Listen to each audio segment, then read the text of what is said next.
Halo semuanya, jumpa lagi dengan saya Danang Baskoro, psikolog. Ya, kita kembali lagi di vlog saya yang kesekian kalinya ya. Jadi saya akan membahas tentang kesetaraan, kesamaan, gitu. Bahwa seorang yang memiliki frekuensi tertentu menarik sesuatu yang sama dengan dirinya. Saya tidak berbicara tentang fisika kuantum atau sesuatu yang di luar nalar kita, tetapi ini sesuatu yang dekat dengan kehidupan kita, sangat-sangat dekat. Dan ini adalah sebuah pola yang kita harus koreksi. Apakah pola ini terjadi pada diri kita atau enggak? Ya. Untuk analoginya, awal-awal ya, saya ingin membagikan cerita.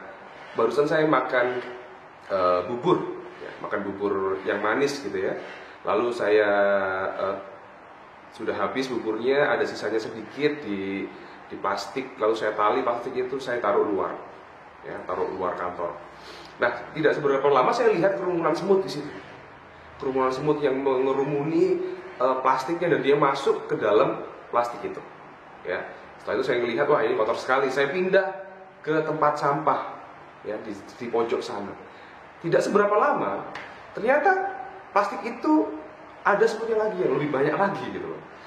Dari mana dia bisa masuk?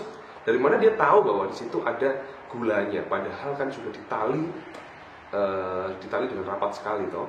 Jadi saya rasa sangat mustahil bagi manusia yang melihat itu adalah sesuatu yang manis. Tapi buat semut itu tidak mustahil, karena semut memiliki indera yang bisa mendeteksi adanya zat yang manis yang bisa dimakan gitu, yaitu gula gitu.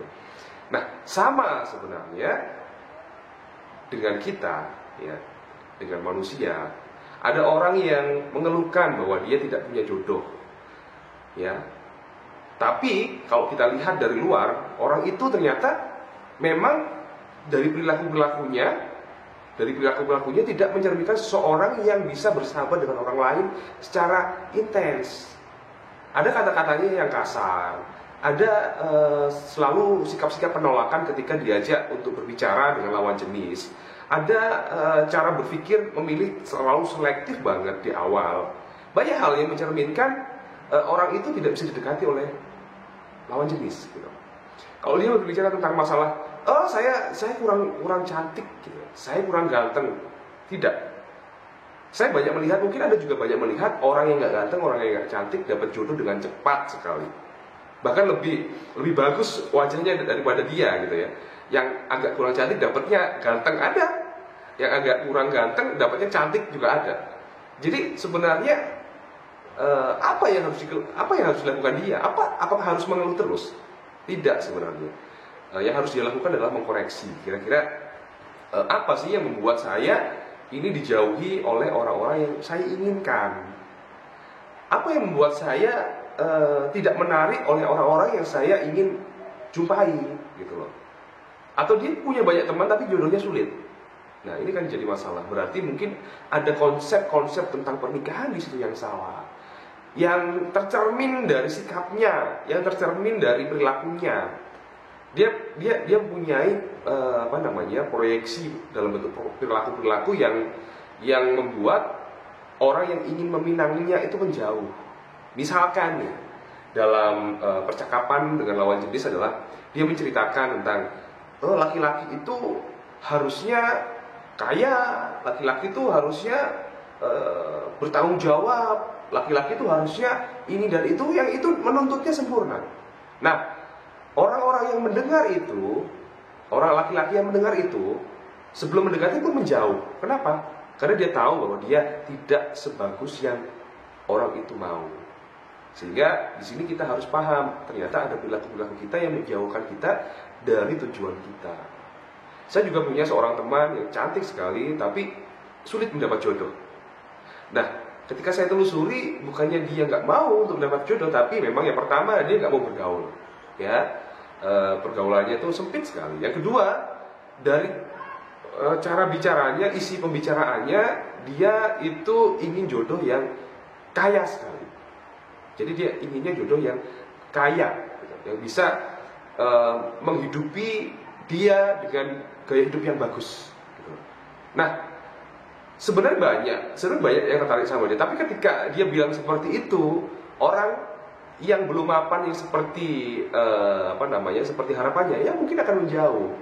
Ya, dia nggak tahu, atau si laki-laki juga nggak tahu nanti 5 tahun ke depan dia akan seperti yang diharapkan si perempuan atau tidak tahu. Tapi yang jelas waktu dia mendekati, dia masih merasa belum pantas, sehingga laki-laki itu bisa akhirnya menjauh, takut gitu loh. Sehingga di sini kita perlu cermati, ternyata yang menjauhkan jodoh itu juga kita sendiri gitu loh. Dengan perilaku kita, dengan perkataan-perkataan kita yang mungkin kita tidak sengaja, yang akhirnya membuat laki-laki atau jodoh kita menjauh gitu. Sama juga dengan laki-laki juga seperti itu. Pinginnya seorang perempuan yang perfect seperti ibunya dulu mengasuhnya dengan kasih sayang dan sebagainya, belum apa-apa sudah mensyaratkan grade yang sangat tinggi sekali sehingga si calon jodoh ini akhirnya menghindar. Dan ketika itu tidak kita itu tidak disadari dan dilakukan terus-menerus, ya sudah akan menghindar terus, akan terjauhkan dari apa yang diinginkannya. Jadi sama seperti itu. Sama halnya dengan rezeki juga sama seperti itu. Ada orang yang ingin kaya, ada orang yang ingin rezekinya baik, tapi kebiasaannya tidak mencerminkan itu. Boros, suka bergaul dengan orang-orang yang glamor, orang-orang yang hedon, membelikan barang yang mahal, ketika dapat uang langsung dibelikan. Ya. Berarti di situ ada ada mindset yang benar-benar membatasi dia untuk benar-benar bisa menjadi orang kaya. Itu harus disadari. Apakah selama ini kita membelanjakan uang kita secara berlebihan, ataukah kita malas bekerja, ataukah selama ini kita menolak nasihat-nasihat yang sudah diberikan oleh teman kita agar kita lebih maju? Apakah kita melakukan itu? Ya, ataukah kita selalu mengabaikan hal-hal yang remeh sehingga terjadi kerusakan-kerusakan yang akhirnya kita membayar itu dengan mahal, misalkan sepeda motor kita, misalkan mobil kita, misalkan rumah kita yang kita abaikan sehingga rusak dan memerlukan perawatan yang tinggi sehingga kita tidak punya uang lagi hanya karena untuk membiayai perawatan-perawatan hal seperti itu. Nah, itu kita perlu koreksi dari mana datangnya, sumbernya, sehingga kita jauh dari apa yang kita inginkan. Nah, jadi kalau Anda ingin mendapatkan sesuatu yang sama di dalam pikiran Anda harus memataskan diri. Intinya adalah memataskan diri. Memataskan diri artinya kita harus segelombang dengan apa yang ingin kita tarik gitu loh. Karena sebenarnya apa yang kita lihat, apa yang kita percayai atau apa yang kita yakini, ya, itu akan mudah untuk kelihatan. Misalkan seperti ini. Anda percaya sekali bahwa kita ini mudah sekali mendapatkan rezeki. Nah, ketika keyakinan itu begitu kuat di dalam diri Anda, maka entah gimana caranya Anda melihat peluang bisnis. Anda melihat peluang di mana hal itu bisa menghasilkan uang. Sama juga halnya dengan ketika Anda sangat yakin sekali bahwa Anda mendapatkan jodoh yang baik dari kalangan keluarga baik-baik, maka Anda akan mudah tertarik kepada pergaulan-pergaulan yang baik. Anda akan tidak tertarik pada pergaulan-pergaulan yang tidak baik. Itu otomatis akan terjadi ketika keyakinan di dalam diri Anda itu begitu kuatnya. Ya.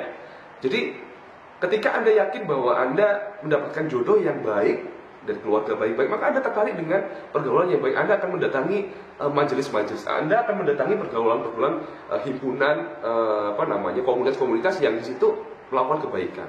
Nah, ketika Anda mendatangi di situ, maka Anda akan menemukan calon jodoh yang seperti yang Anda inginkan. Dan ketika Anda mempunyai konsep diri bahwa Anda pantas untuk jodoh yang baik, maka Anda juga akhirnya melakukan hal-hal yang juga baik. Perilaku Anda baik, perkataan Anda baik, dan akhirnya apa? Ada orang yang tertarik dengan Anda. Gitu loh. Sehingga di sini yang perlu kita lakukan adalah keyakinan harus kita bentuk di dalam diri kita agar kita lebih mudah untuk melihat peluang-peluang yang sesuai dengan keyakinan kita.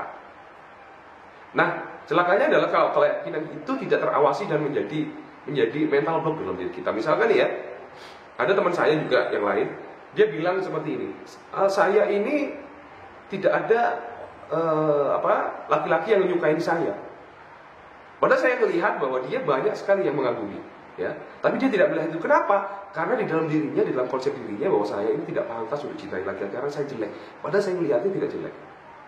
Bahkan kalau misalkan 0 sampai 10 adalah 8 atau 9. Ya. Tapi dirinya merasa dirinya jelek. Kenapa? Karena orang tuanya bilang bahwa dia itu tidak cantik, dia itu jelek. Sehingga itu jadi konsep diri, jadi keyakinan, jadi belief dalam dirinya yang akhirnya membawa dampak dia melihat dirinya jelek dan orang jelek tidak pantas untuk dicintai laki-laki. Dan ketika ada orang yang mendekati dia, di dalam dirinya ngomong, dia nggak cinta sama kamu, dia nggak suka sama kamu, dia bukan orang yang deketin kamu, atau dia mendekati kamu karena ada maunya dan sebagainya. Hal-hal yang lain yang membuat akhirnya menjauhkan dari dari tujuan kita. Gitu. Sama juga halnya dengan rezeki juga sama seperti itu. Kalau kita yakin, benar-benar yakin bahwa kita nggak bisa dapat rezeki yang baik, bahwa kita terlahir miskin, ya sudah. Mau bagaimanapun, kita melihat semuanya secara berkebalikan. Ya, jadi saya bercerita seperti ini karena pengalaman saya juga pribadi ya. Ketika saya yakin dengan saya yakinnya bahwa saya juga berhak untuk sukses, saya juga berhak untuk mendapatkan rezeki yang lebih baik, saya juga berhak untuk mendapatkan kehormatan yang sama dengan orang lain, dengan profesional yang lain, dengan senior-senior saya, maka saya melakukan hal-hal yang tiba-tiba terpikirkan gitu. Dan itu yang membuat usaha saya ternyata lebih lancar.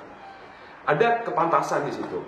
Jadi intinya adalah semut selalu bisa menemukan gula, ya. Semut selalu bisa menemukan gula. Lebah selalu bisa menemukan bunga, madu di situ. Dan juga lalat selalu bisa menemukan kotoran dimanapun dia berada, selalu bisa menemukan kotoran atau selalu bisa menemukan bangkai sekalipun, padahal itu jauh sekali, tersembunyi sekali. Mereka selalu bisa menemukan hal-hal yang memang sesuai dengan mereka. Sehingga pertanyaannya adalah, sudahkah kita memantaskan diri untuk hal yang kita tarik? Kalau belum, yuk pantaskan diri. Salam dari saya, Dadang Baskoro, psikolog. Semoga kita lebih sukses.